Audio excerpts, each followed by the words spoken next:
I'm making this video in response to a very kind and decent man, Professor Nima Akorshad. I don't know where he hails from.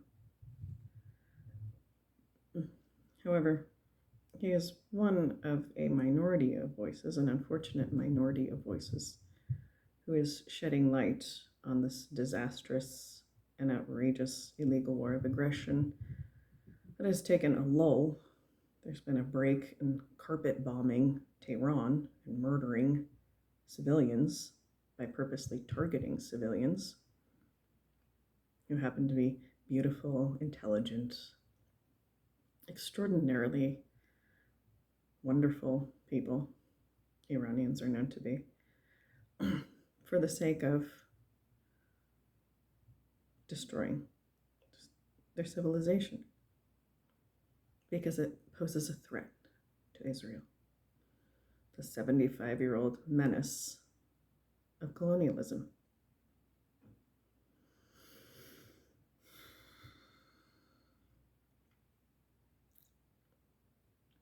I've met people from Israel who are very kind, very decent people whom I care for. I met a couple of young women who were traveling in Southeast Asia, and they're very polite, very respectful.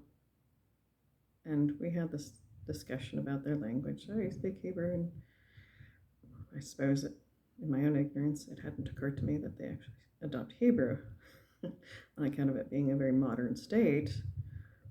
I realized that they spoke English. I thought, oh, maybe they spoke English. Well, the reality is that the Hebrew that is spoken is a modern invention too. That's a whole other story, and I'm not a linguist. But they were very polite because when I asked them, what their language, like, oh yes, this is our mother tongue, it's the language of Israel, and one of them was very careful to say, and Arabic as well, Arabic as well, thus acknowledging the other people who live in the region or endemic to the region. That colonizers make sure to abuse the people they are colonizing. That is the nature of what colonizers do. It doesn't have to be that way, but it is that way. That being said, there's been a lull.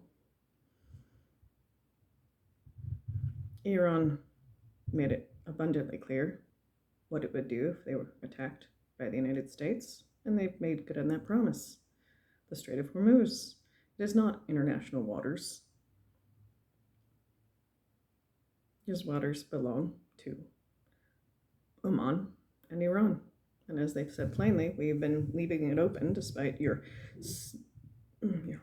decades of grotesque warmongering against us as a courtesy. And now that courtesy is finished.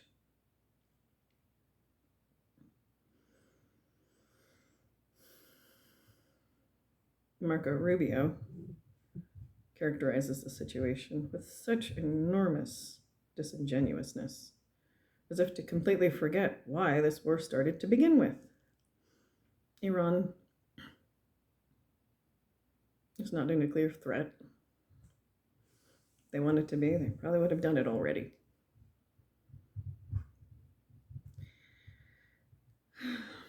Which leads me to my next point. Nima Al-Khorshad asked, why is there always talk about how Iran has the nuclear weapon? Iran has a nuclear weapon. I don't see any evidence of this. Well, it's pretty obvious. This is cover. So when Israel wants to attack Iran with a nuclear weapon, they can lie, as they do every day, and say that it was Iran testing nuclear weapons in their own land.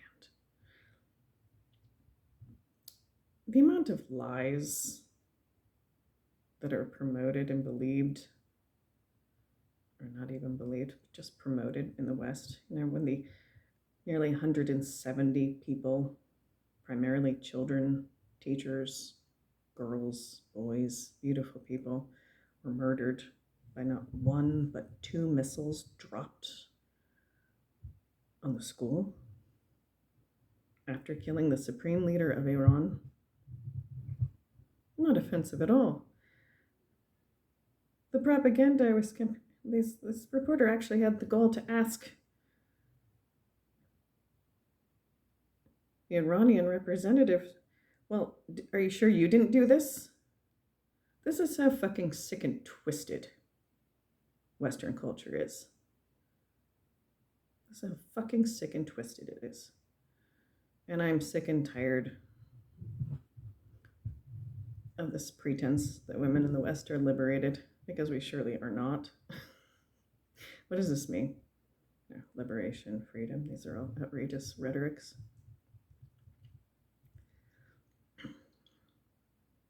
So yes, this is why there's this banter about Iran having a nuclear weapon.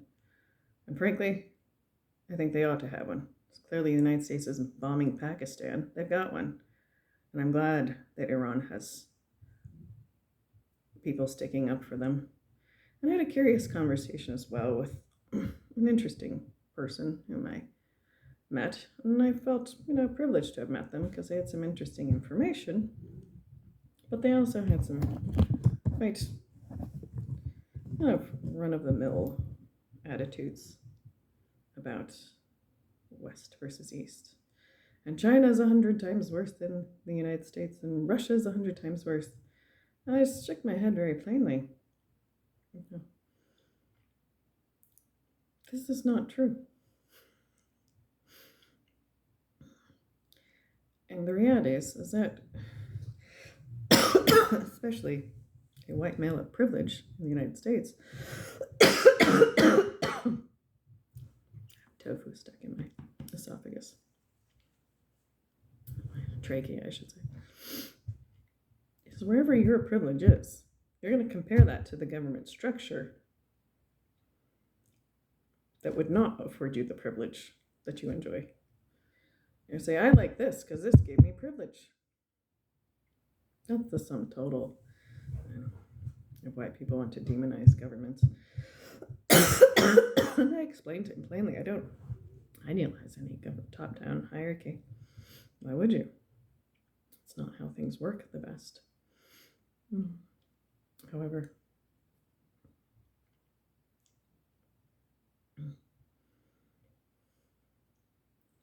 neither would I pretend that China is 100 times worse than the United States as an empire.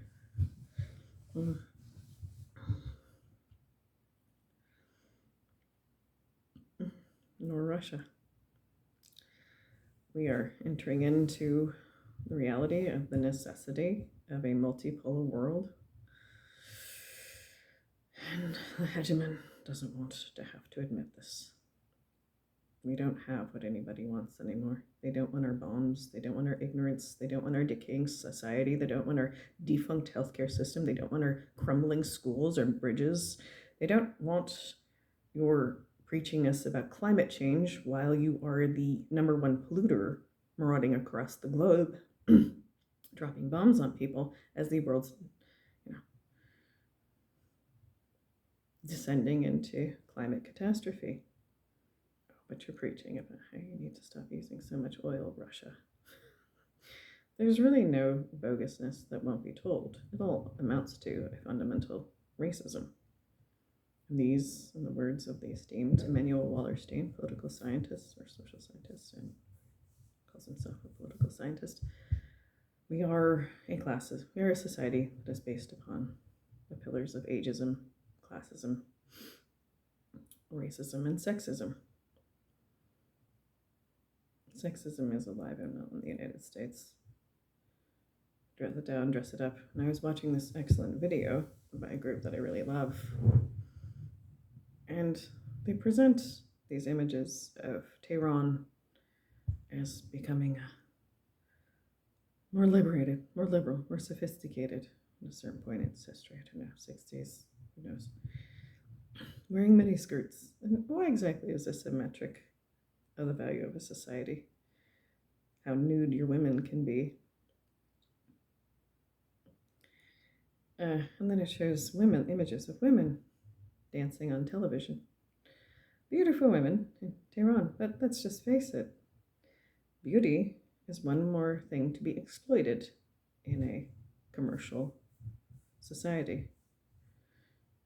It's one more thing to divide and conquer and classify people with. It's one more thing to be made ignorant by. And it shows all these women dancing on TV, and you start to understand the very diminutive role that women play in this brave new modern world. Oh, you might get paid a lot more, but you're there to be a show pony.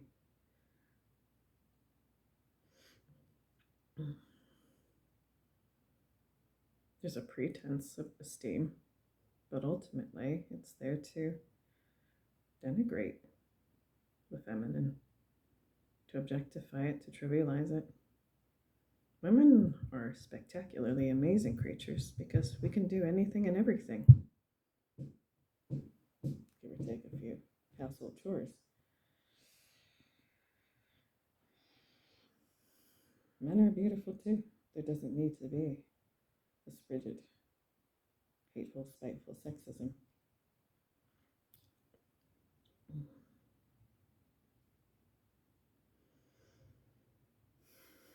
Iranian culture is beautiful. Every society has its strengths and weaknesses.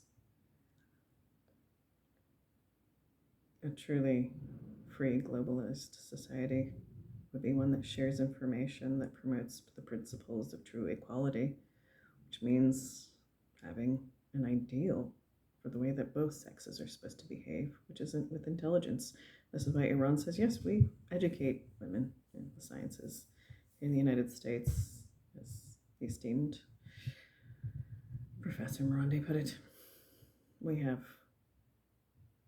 women in STEM, you have women being exploited by OnlyFans. And no matter what somebody says that they are willing to do themselves, is this repetitive? There's nothing I wouldn't do for my family. Well, that's perhaps then the wrong question to ask. What would you want the most precious person in your life to have to do for money? It's not pornography. I would rather die than see any of the women in my life care about be exploited by the grotesque pornography.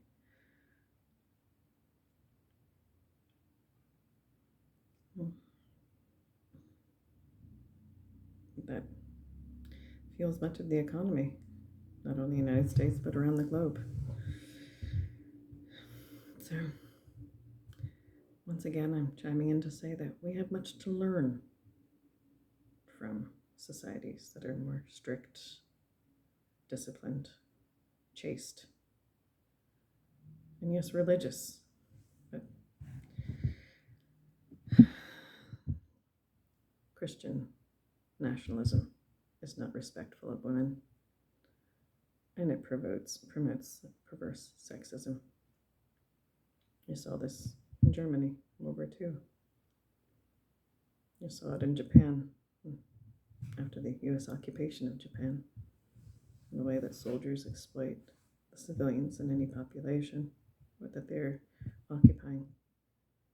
They become sex slaves. I see it in Korea. Cinder. Sex sells everything. Sex kills. That's Joni Mitchell.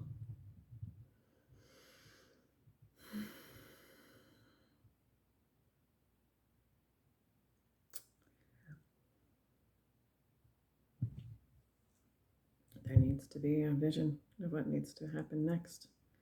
That has nothing to do with anything that we are subservient to today.